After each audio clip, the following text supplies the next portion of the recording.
we are stepping up the level of our services. Our goal is to treat your loved ones with the respect they deserve.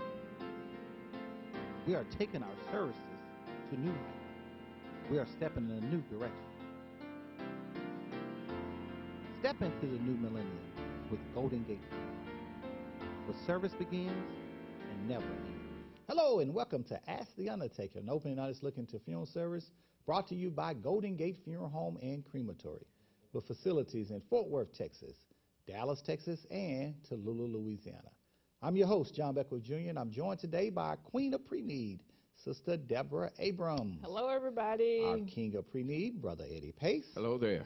Our Chief Financial Officer, Miss Carolyn Haynes. Hello. We have the Pastor, M.T. Body of the Glory of God Church. Hello, everyone. All right, today we're going to talk about imitation of life, coming from St. John, the 13th chapter and the 15th verse.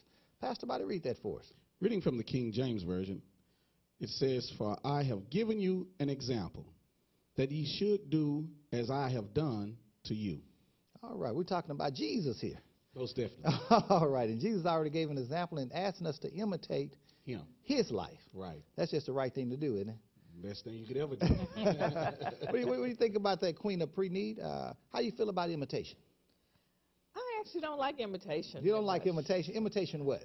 I like the real thing. Like the real thing, okay. Yeah, for instance, when I'm cooking, I like the real flavoring. Not the imitation vanilla flavoring, but the real, You like the real thing. the extract. Okay. Right. King of Pre-Need, how you feel about imitation?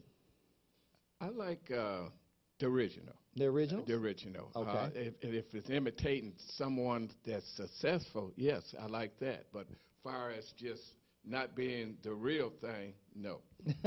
Carol, how you feel about imitation? You think it's good or bad? I think it's both, John. You Okay. can imitate good, successful people, God-fearing people. Right. Then sometimes you can imitate bad people because a lot of people just see the first thing. They see lots of money or they see glamour, lots of cars. Right. So imitation can be good and bad. It can be good. It can go Yes. both ways. Yes, it can. Pastor Bob, we see so many different imitations. Imitation purses, imitation tennis shoes, imitation alligator.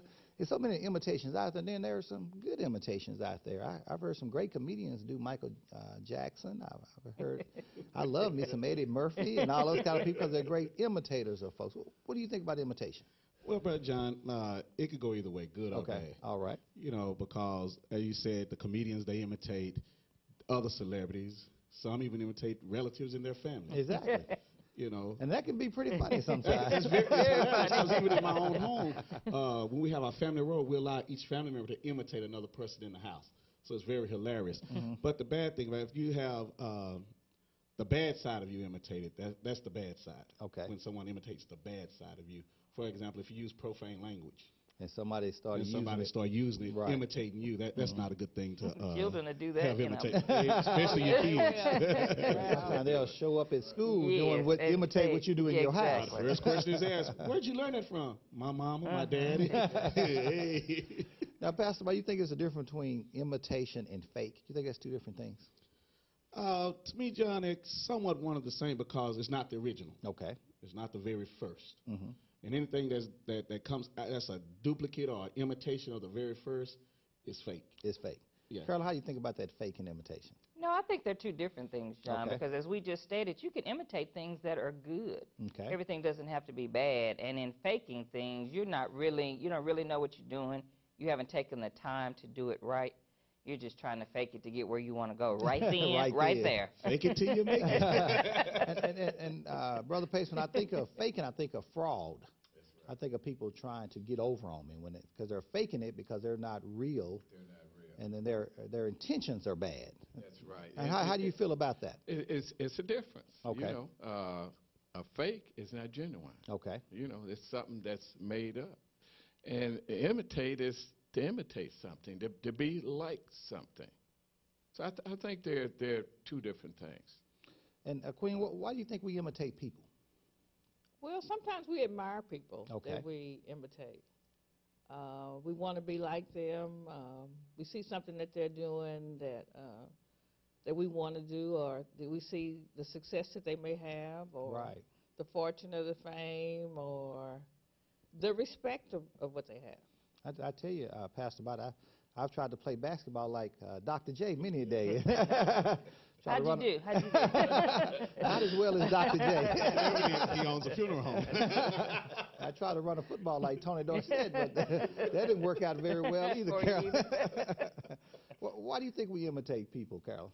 I think, like Deborah said, there's some things that we see, and all we see is the outside. We don't see what it took to really get there, but we want that same, what we see, that fame, that fortune, that money that we think they have, Right. or how they got it. And I can get it just like they did, but you don't know how they got it. You don't know what it took What it to took get to it. get it, yeah. Yeah, you So don't that's see the what we- blood, the sweat, and the tears. That Yeah, comes what, with behind the what they scenes. had to go through to get there. Right, because you might can dance like Beyonce. What do you think, That's right. Queen? Can you? I try. Give us an example. Pastor Bobby, do you think it's a learned process, like what we learned from our parents? If my parents speak English, usually I'm going to grow up Speaking English. speaking English, or, what do you think about Well, most definitely, John. It is a learning process. Once you've been around a person long enough, you can just start acting like them, Okay. imitating them, Right. because it's a learned behavior. When you pattern yourself after something positive, someone productive, 9 times out of 10, you're going to become positive and productive. So it's a learned process. Right, and you find yourself hanging out with thieves, you might learn how to, Your finger's going to get a little sticky. you might learn how to steal. So you got to be careful who you, Hang with. out with. yeah, because I guess you will learn to imitate whoever you're with. Right. That's right. Now, who do you imitate the most, Carolyn, you think? Well, there are a few people. First Okay. and foremost, I, in my everyday life, try to imitate Christ. Okay. Because as a Christian, that's what I'm supposed to do. That's the and right thing to I mean, do. his Amen. guideline is just great. So Okay. that's a Can't good go wrong with that. guideline to follow. Mhm. Also, I imitate our mom a lot in business and in my home. Okay. So a lot of the things she did showed me how that worked and how successful it was. And I liked it, so I do it. And the other one are some ushers before me, because I Okay. usher in my church as Yeah, well. Sister Ayers. Yes. That was a very very popular good usher. one. Very Okay. good one. So Mhm. those are some people that I imitate to pattern my life after in my daily Right, now, life. you're not like Sister Johnson. You're not hitting the little kids with the paddle, are you? Yeah, I do that too. As a youth director sometimes. Mildred Johnson, Sorry. she's you pinch 'em? actually, No. Amen.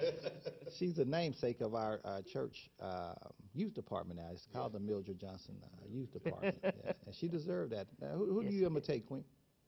A combination of people, I think. As Carolyn mentioned, Christ foremost. Foremost, okay. And I remember when I was in high school, I had a very good friend. My best friend, her name was June Powell. And she was the best dresser I had ever seen. Actually, she was in the 11th and 12th grade, and she shopped at Neiman Marcus. Isn't that something? So that's a good person to imitate, I guess. I know. Yes, it is. So she kind of started me to want to dress really nice. And then after that, I would say I imitate my mom, Okay. her work ethics, because she worked 3 jobs to support us 3 children. And I'm a hard worker. And sometimes I'm just driven. People say, Deborah, you going to work today again? You know, you're not going to take a day off, but it's just, I enjoy it. It's something that I enjoy. It's not a chore. I love what I do, and I love going to work. So my mom for the work ethics. And then I think when cooking, my grandmother. King, who do you think you imitate the most? I have variety. I have quite a few people. First most, God, Okay. then my father, who was the business person of the family. I remember back in the 50s when he had a business. He's always taught us, get your business, work for yourself, so you don't have to answer to a lot of different people. Work for yourself. Then I remember my first, excuse me, my first manager, Okay. Mr. Greg Carpenter with American General. So you find yourself Insurance company. imitating him a lot? He recruited me. Okay. And more managers came out of his office at American General than any office in American General in Dallas. So that's a good person to Yeah, imitate. right. He was a very successful manager. He's still manager over That's there. all right. And I have to say, I try to be a little like Zig Ziglar. Okay. I would love Great motivational speaker. motivational Right. person where Mhm. which when I'm down sometime I read some of his books. Right. He's a very successful salesperson. Good person to imitate. Yes. Now, Pastor Bott, I tell you, I find myself imitating a whole bunch of folks. I'm at the funeral home. I'm just my dad. That's an easy one. Just do what he did. It worked pretty well. We're on the radio. I find myself doing the Joe Bagby. That's the reason why I'm on the radio today is because of him. And it was because of Bishop Jeffrey Thomas that we have an Ask the Undertaker show, because he had a show before we did. Now, who do you find yourself imitating? Man, that's a long list. Do we got enough time? Oh, we got time. As a child of God, I try to imitate Christ first and foremost in my life. That's my first priority, to imitate him. As a man, a father, and a husband, I try to imitate my dad. Okay. Because he was a great provider, he was a great encourager, an inspirator, and a disciplinarian Okay. in the family. So you whoop your kids the way? Oh, man. We're going to leave that alone. And then when it comes to the cooking, I also try to imitate my dad, because he was an awesome chef. Okay. And then as a pastor, my grandfather, who I grew up and watched until I was 10 years old, and I always remembered his posture, his pulpit ethics in the pulpit, which helped me in my pastorage right now. Right. Even in some sermons, I find myself imitating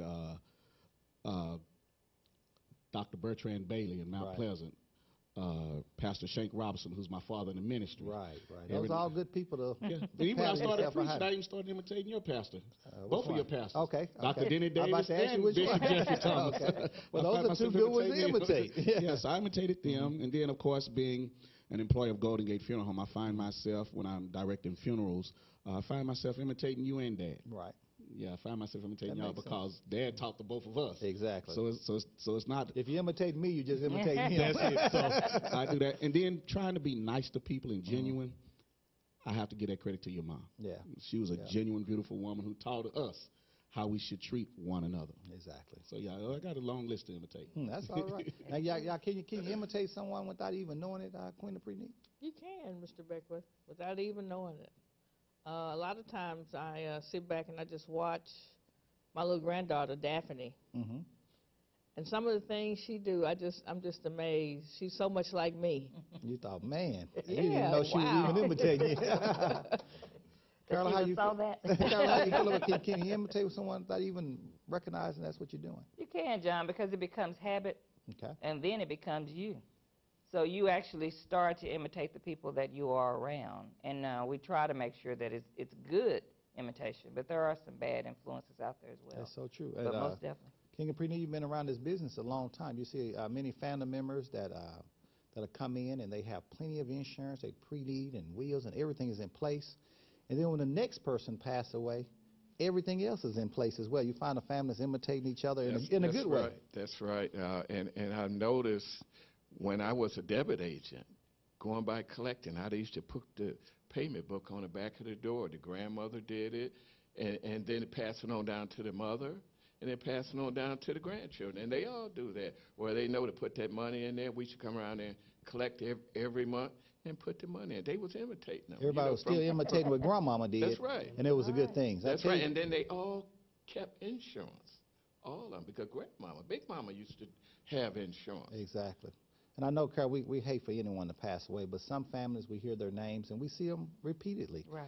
We've buried quite a few people. And some people, you say, that's a good family. We know when they come in, everything's going to be all fine. together because they've been taught that. Yes. And they imitate behind each other. What do you think about that as a pre-need salesperson? Have you found that if Grandmama do the right thing with pre-need, and that the daughter and the mothers do the right thing as well? Yes, sir, Mr. Beckwith, I do. As a matter of fact, my favorite aunt came in yesterday to Golden Gate and transferred her pre-need. Okay. And that was an example of her imitating and seeing that I am responsible, and she wants to make sure that when death occurs that I'm a part of it. So she bought her pre-need to Golden Gate Funeral Home. She Isn't that a was blessing? imitating me. She's heard you say her name so many times on this show. She said, well, I better come in and get a pre-need with Golden Gate Funeral Home. Pastor, can that happen? Can you imitate folks not even know it? You really can, Brother John. Okay. You really can. If we stay around a person long enough, you'll pick up on some of their character. Okay. And you start portraying their life through you. You will start acting like them, find yourself walking like them, find yourself sometimes talking like them, doing some of the things that they have done. So you can do it and not realize that's what you're doing because you've been around them so long. I find my mom tell me often sometimes when she see me, and if I've been at her house for a while and I lay down, and when I get up, she say, boy, you're walking and moving just like your daddy. And that's something. I'm not knowing You that. even knowing that. I'm not knowing that. But he said, boy,